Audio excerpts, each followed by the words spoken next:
warahmatullahi wabarakatuh. Halo semua, perkenalkan nama saya Sofia dari kelas 4 FPAI, Program Studi Pendidikan Agama Islam Fakultas Tarbiyah dan Ilmu Keguruan Institut Agama Islam Negeri Pontianak.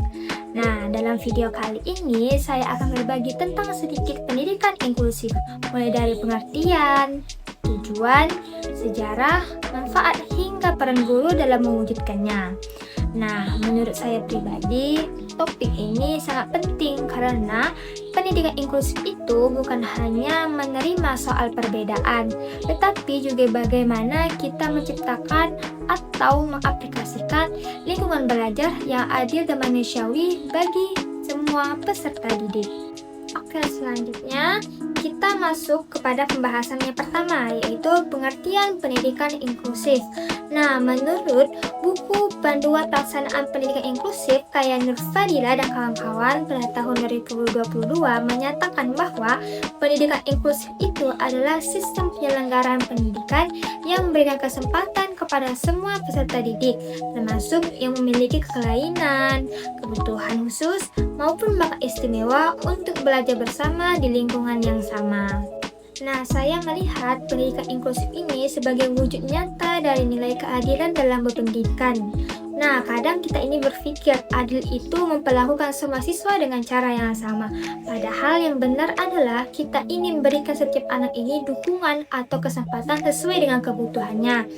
Nah, kita, khususnya saya sebagai calon guru, saya merasa penting untuk memahami karakteristik setiap semua siswa agar proses belajar itu benar-benar menyentuh mereka atau bisa diterapkan baik di dalam kelas maupun di lingkungannya. Nah, secara individu bukan hanya sekadar memenuhi kurikulum. Oke, yang kedua yaitu sejarah pendidikan inklusif. Nah, menurut Nur Fadila dari 2022 menyatakan bahwa perkembangan pendidikan inklusif itu pertama kali muncul di negara-negara Skandinavia, yaitu seperti Denmark dan Swedia. Nah, konsep ini kemudian menyebar ke Amerika Serikat dan Inggris, hingga akhirnya diadopsi di berbagai negara termasuk Indonesia. Nah, Indonesia sendiri mendeklarasikan pendidikan inklusif itu pada tahun 2004 di Bandung, dan hal ini juga diperkuat dengan adanya Undang-Undang Nomor 20 Tahun 2003 tentang Sistem Pendidikan Nasional. Nah, menurut saya, perjalanan sejarah ini menunjukkan bahwa penerimaan terhadap perbedaan itu tidak bisa instan. Semua itu diperlukan waktu, komitmen, dan perubahan cara pandang kita, khususnya masyarakat terhadap anak-anak dengan kebutuhan khusus.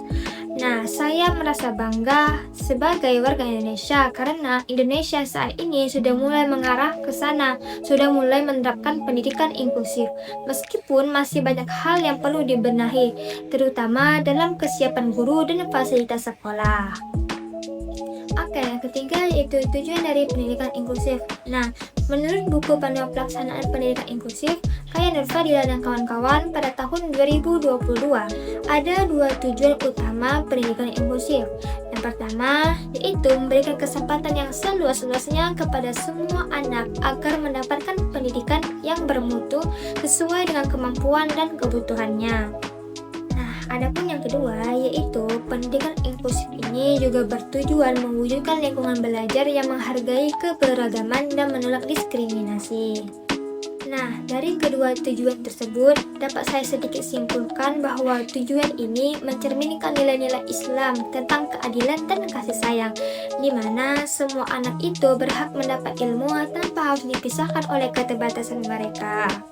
Selanjutnya yaitu yang keempat, manfaat dari pendidikan inklusif. Menurut Wulandari pada tahun 2024 menyatakan bahwa program pendidikan inklusif itu memberikan banyak manfaat.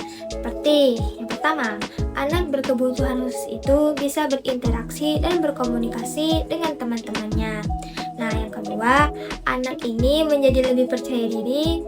Yang ketiga, mereka belajar menghargai perbedaan. Yang keempat, terbentuk sikap sosial yang positif seperti empati dan tolong-menolong.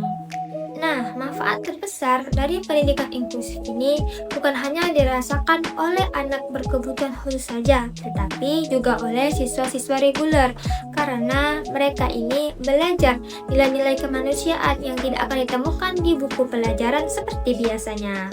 Oke, selanjutnya saya akan membahas tentang beberapa contoh prinsip-prinsip penyelenggaraan sekolah inklusif. Nah, menurut Permendiknas nomor 70 tahun 2009, ada beberapa prinsip penting dalam penyelenggaraan pendidikan inklusif. Antara lain, pertama pemerataan dan peningkatan mutu. Nah, semua anak itu berhak atas kesempatan belajar yang sama. Contohnya, guru itu menggunakan berbagai strategi dalam melakukan pembelajaran, seperti diskusi, permainan edukatif, dan media visual agar siswa ini dengan gaya yang berbeda dapat memahami pembelajaran bersama-sama. Yang kedua, kebutuhan individual. Nah, pembelajaran ini harus disesuaikan dengan kondisi masing-masing siswa. Contohnya, yaitu guru ini memberikan lembar tugas yang disederhanakan untuk anak dengan kesulitan belajar, sementara tetap memberi tantangan yang lebih bagi siswa yang memiliki kemampuan tinggi.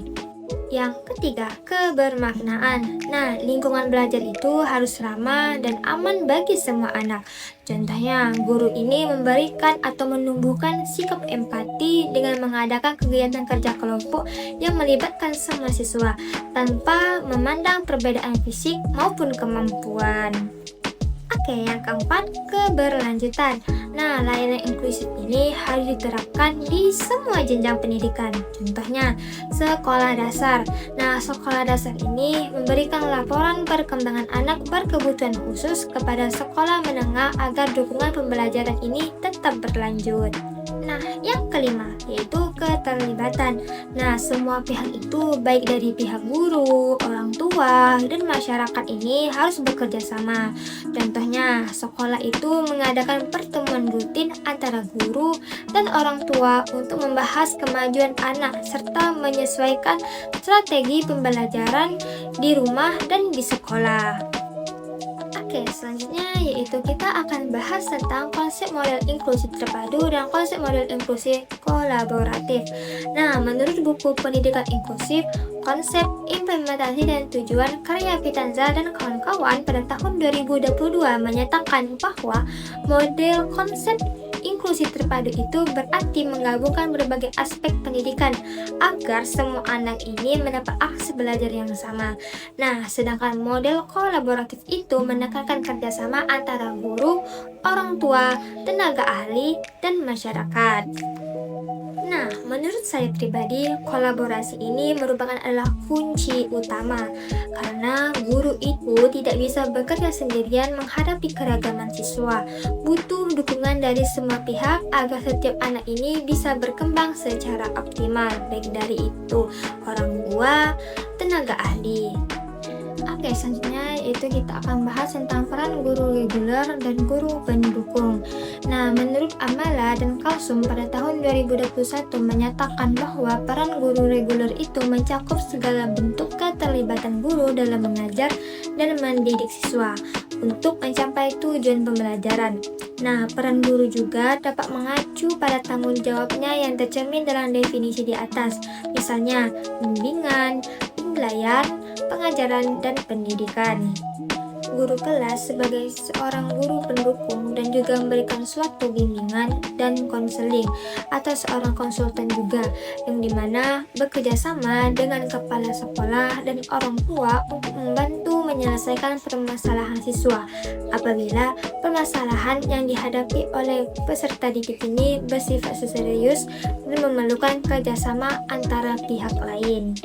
Selanjutnya yaitu peran guru pendukung. Nah, menurut Azmi pada tahun 2020 menyatakan bahwa peran seorang guru pendukung itu tentu berbeda pada guru kelas atau guru mata pelajaran lainnya. Nah, guru pendukung ini harus bisa memberikan pelatihan dan pengajaran secara individual. Baiklah teman-teman, mungkin hanya itu yang bisa saya sampaikan dan saya bahas pada kesempatan kali ini. Apabila ada salah dari perkataan maupun perbuatan saya mohon maaf. Saya ucapkan terima kasih. Wassalamualaikum warahmatullahi wabarakatuh. Bye-bye.